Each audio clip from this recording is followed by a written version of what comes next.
Welcome back to the practice for the financial reporting cycle.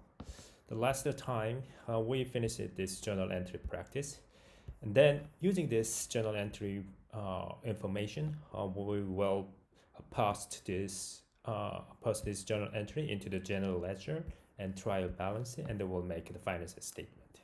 Okay, as you can see that now we classify all the name of account into the one T account of each individual account.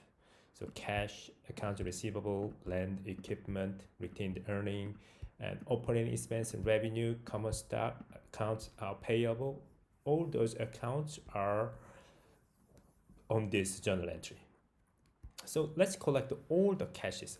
Why? At the end of the day, we will put this cash balance, the last balance, into the balance sheet and then income statement account as well. Okay, so let's just start. Cash first. This is just as simple. We want to find all the debit account. The reason why I put the cash on this T account of cash on the credit is that cash is the debit is that the cash is the debit account. So cash 50,000. Where's the cash? Okay, there you go, the 7,000. And then cash 1,000. Do you see? Oh, sorry, 1,000, and the cash 22,000. So those cash accounts on the debit side increase cash. That's why we collect on the debit side. So the cash account, on the other hand, the cash account that decrease the cash amount that were on the credit account that decrease cash as well. So where is cash? Asset down 40,000, and the cash 27. Cash, okay, 1,900. Cash 2,100. Okay. So we collect all the cash transaction, only the transactions that are related to the cash. We post this journal ledger. So which one is bigger? Let me just use some function. Sum of this debit minus sum of this credit. So as you can see that, it's just 33,300 is the cash balance. Cash out, cash in, cash out, cash in, cash out, cash in. And so the sum of this cash transaction on the debit, that means that the cash on hand is now the 33,300. Okay, this is cash amount on the balance sheet. We will put this all the balance on the financial statements later. How about this accounts receivable? Accounts receivable, let's find. Okay, here we go, 3,000. I don't think we have another account receivable value on this debit. Now let's move on to the credit. Account receivable, we paid. We received $1,000, so we reduced this account receivable 1,000. So 1,000. What is the remaining value? Right, the remaining of this accounts receivable is now 2,000. How about land? Land 40,000. And then, as I remember, the company paid the sold some part of the land. 22. Here we go. 22.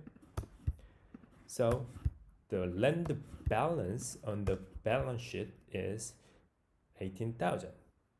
Then equipment 3,700.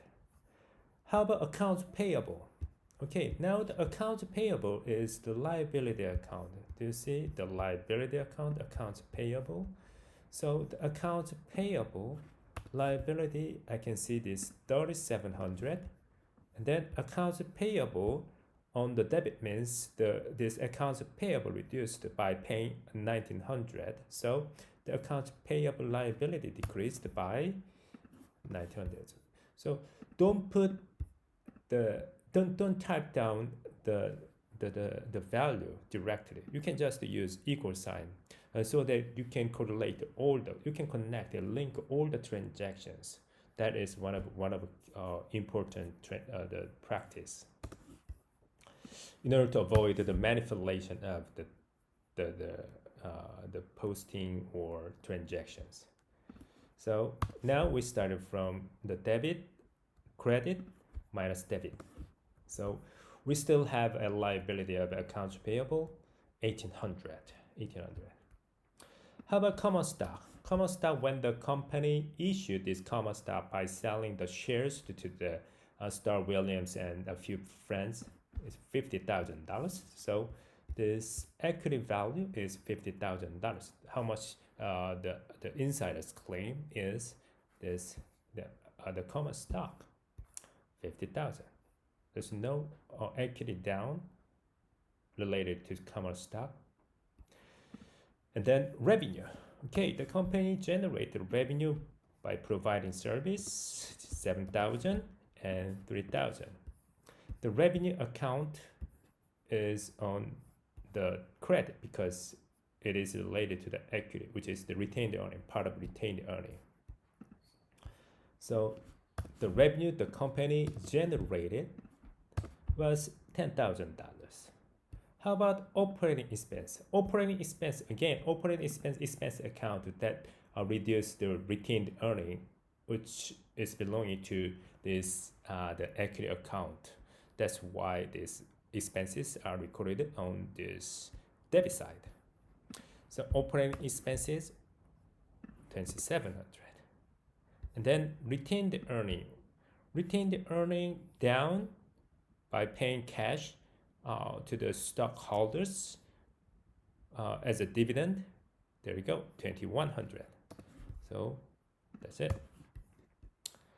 Okay, now let's post this journal entry, general ledger, into the trial balance in order to make sure that we collect all these numbers, all this value, all these transactions. So the trial balance looks like this. We named all these accounts here, and then list all the debit and credit, and then some of these two balance, these two balance on the some of the debit and some of the credit should be balanced out, right? Because all the balances are the same between debit and credit. So all the sum of debit and credit should be also the same. So how do we get this cash? There you go. We put starting from 50 and then 22. And then I collect everything, right? I collect everything. And then credit part also, I collect everything.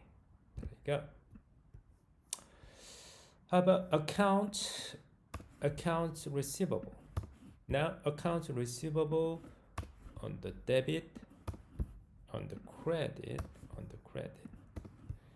And then don't put this the balance. Don't put this balance is just showing the total sum, right? But we are collecting only the transactions to make sure that all the debit and credit balance are the same. And then lend. Let's collect the lend transaction on the debit 40 and credit. And then equipment, we have only the debit and account payable on the debit and credit. And then the common stock on the credit only. And then revenue. You have to link everything. Don't type down all these numbers, all these values. That is the manipulation, the fraud of accounting. Operating expenses. Finally, retain the earning. So that we found it should be the same. We found these two balance, the sum of all the transactions on the debit, 133,400, are the same as this, the credit, the sum of a credit of all the transactions. So, okay, we're pretty sure. Then we'll post this the general ledger into the financial statement. Okay, so let's do this work in the next video clip. See you. Bye bye.